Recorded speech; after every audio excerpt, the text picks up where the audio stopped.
ওরা 5 থেকে 6টা হুন্ডা নিয়ে আসলো। আসার পরে ওদের কাছে চাপাতি, রান্ডা, চাইনিজ কুলার এগুলো ছিল, একটা পিস্তলও ছিল, কিন্তু কোনো গুলি ফুটায় নাই। পরে আমরা ভয়ে এদিক দিয়ে চলে গেছি। যাওয়ার পরে তো মনে করেন যে এই অফিস ভাঙচুর করছে। তখন হচ্ছে গিয়ে 10টা 15 থেকে 10টা 30 এই সময়ের ভিতরে ওরা ছিল প্রায় 14-15 জনের মতো। 6টা না 5টা বাইক আসছিল, প্রত্যেকটা বাইকে 3 জন করে লোক ছিল।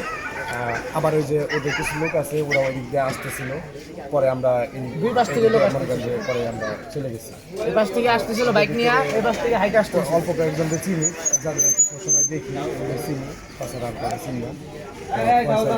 তারপরে হৃদয় ছিল, পিপল ছিল। এরা আওয়ামী লীগ বলতে আওয়ামী লীগের সাথে জড়িত ছিল। আপনার যে মাজারুল ইসলাম রুবেলের সাথে ওরা রাজনীতি করছে, ওইসব ছবি সবকিছু ভিডিও আছে। কিন্তু ওরা এখন দাবি করতেছে যে ওরা আন্দোলনে, যে ছাত্র হত্যা আন্দোলনে ওরা আন্দোলন করছে। তো পরে ওই যে নয়ন ছিল, বাবু ছিল, সবাই একত্রিত হয়ে এইটা করছে। এখানে একটা মহিলা দেখতে আসছে, ওনারা খুব যাইতে গেছে, যাই না দিয়ে ওনারা খুব দিতে গেছে। চলেন চলেন, বিচার চাই, বিচার চাই, বিচার চাই, বিচার চাই, বিচার চাই, বিচার চাই।